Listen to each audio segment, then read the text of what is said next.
Bab 69 Lunatic. Di dunia nyata, langit perlahan menjadi gelap saat matahari terbenam di bawah gunung. Di sisi lain, pemain di domain dewa menyambut terbitnya matahari pagi. Kota Daun Merah saat ini terang benderang seolah-olah siang hari. Di area perdagangan, pemain dapat ditemukan di mana-mana saat mereka mendorong jalan mereka. Dibandingkan dengan kemarin, ada lebih banyak pemain saat ini di Redleaf Town, dan banyak dari mereka adalah pemain baru yang berada di level 0. Setelah aktif secara resmi selama 2 hari, banyak orang mulai memperhatikan perbedaan antara domain dewa dan game realitas virtual lainnya. Pertempuran itu sendiri sangat menarik, belum lagi sumber hiburan lainnya. Monster-monster di domain dewa meningkat dengan meningkatnya level, membuat pertempuran tampak semakin nyata. Itu bukan lagi pertarungan sederhana yang biasa dilakukan di mana para pemain dan monster bergantian bertarung satu sama lain. Pertempuran di domain dewa lebih mirip dengan kompetisi pertempuran di kehidupan nyata. Ini adalah zaman di mana seluruh populasi dunia akan berolahraga. Di dunia nyata, orang sudah mencapai tingkat obsesi dalam hal kompetisi berkelahi, membuat kompetisi seperti itu sangat populer. Semua orang berharap untuk pertempuran di mana mereka bisa bertarung dengan isi hati mereka, dan terlebih lagi ketika bertukar pukulan dengan seorang ahli. Mereka ingin mengejar perasaan kegembiraan yang intens yang membuat darah seseorang mendidih. Itu adalah perasaan kecanduan yang tidak mungkin untuk menyerah. Sementara itu, domain dewa memiliki semua ini, dan tidak ada bahaya bagi kehidupan seseorang. Selain itu, domain dewa berisi petualangan besar yang menarik sekaligus menegangkan. Ada juga banyak yang tidak diketahui yang menunggu untuk ditemukan dan dieksplorasi. Waktu dalam permainan juga 2 kali lipat dari kehidupan nyata. Banyak pemain berharap mereka bisa tetap berada di dalam domain dewa selama sisa hidup mereka, menjalani kehidupan kedua mereka dalam permainan. Itu juga karena alasan inilah banyak pemain tertarik pada domain dewa. Banyak perusahaan game virtual, setelah melihat situasi yang tidak dapat dibalikan ini, menyatakan kebangkrutan, satu demi satu, ketika mereka bersiap untuk berinvestasi dalam domain dewa. Tepat setelah kembali ke kota Daun Merah, Si Feng menerima banyak pemberitahuan sistem. Hampir semuanya adalah notifikasi penjualan dari auction house. Dalam sekejap, uang yang dimiliki Si Feng meningkat menjadi lebih dari 500 koin perak atau 5 koin emas. Si Feng masih ingat memiliki baru-baru ini mendaftarkan 3 koin emas di pusat perdagangan virtual. Setelah upaya kurang dari sehari, ia sekarang memiliki 5 koin emas tambahan. Persekutuan itu mendapatkan semua uang ini setelah banyak kesulitan, namun, mereka semua berkontribusi untuknya pada akhirnya.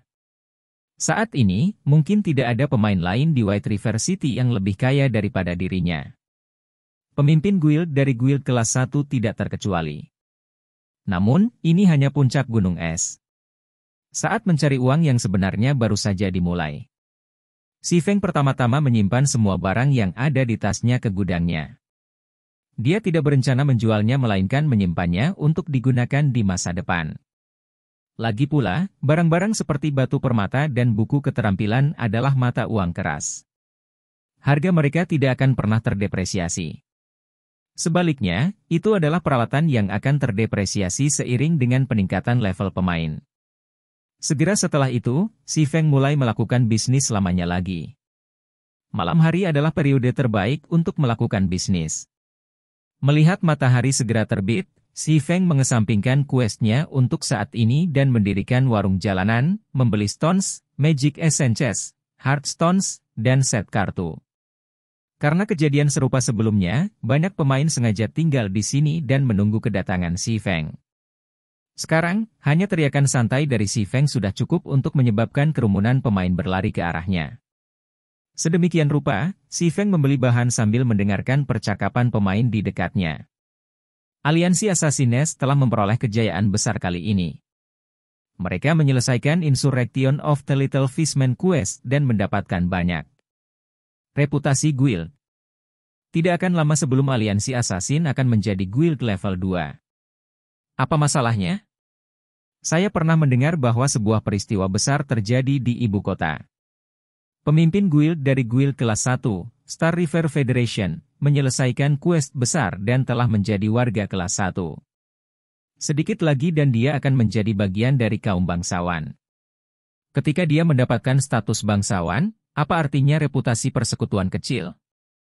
Setelah menjadi bangsawan, dia bisa pergi ke kamp tentara dan balai kota untuk meminta quest-quests.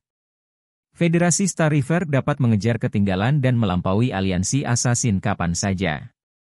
Termasuk berbagai hak istimewa yang tersedia untuk bangsawan, akumulasi keuntungan mereka sangat besar. Federasi Star River saat ini sudah cukup untuk menekan Ouroboros. Ketika pertarungan untuk ibu kota dimulai, kota itu kemungkinan besar akan jatuh ke tangan Federasi Star River. Itu hanya masalah kecil. Sekarang, hal yang paling populer adalah pertikaian antara Black Flame Forger dan Hammer Trading.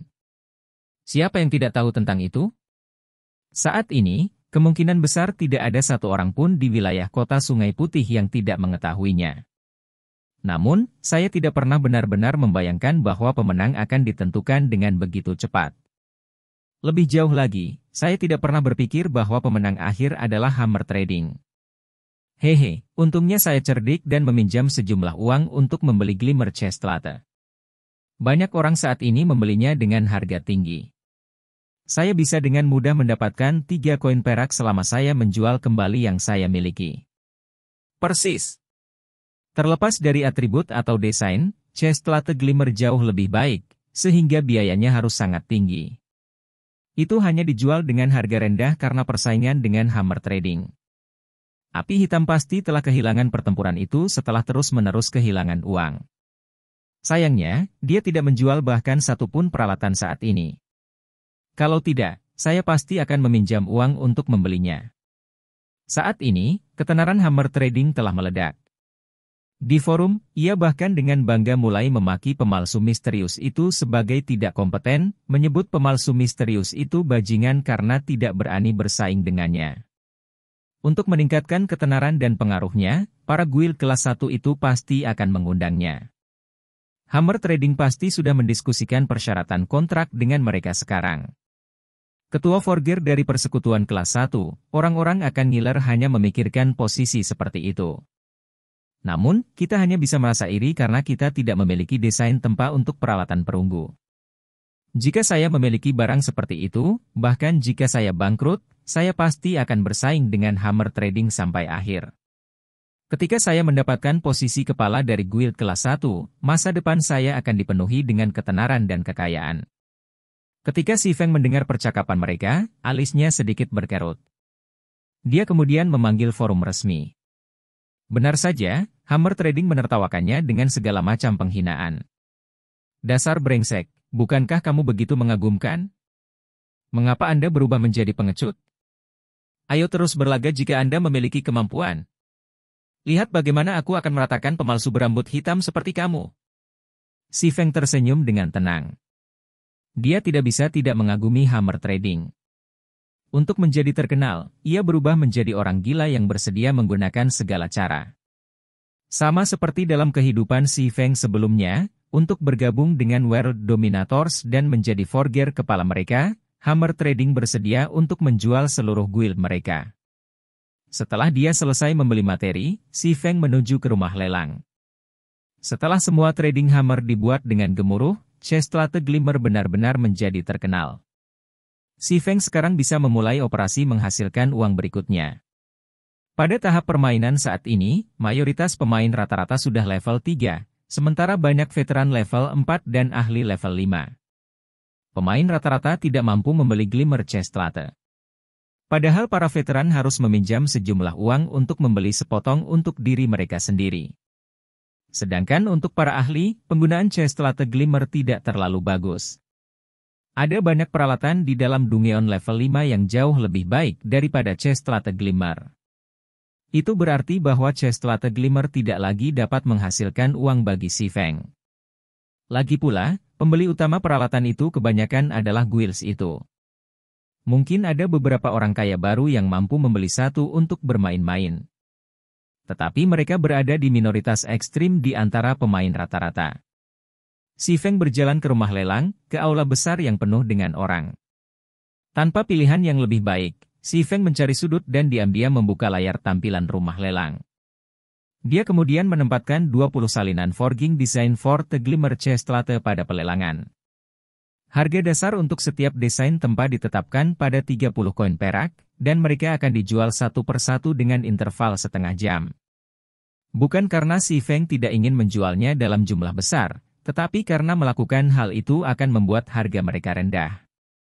Hanya melalui pemasaran lapar saja dia bisa mendapatkan keuntungan terbesar. Biarkan para guild itu perlahan bertarung di antara mereka sendiri. Setelah itu, si Feng membersihkan batu keras dan set kartu yang terakumulasi dari rumah lelang. Dia kemudian meninggalkan rumah lelang dan menuju perpustakaan.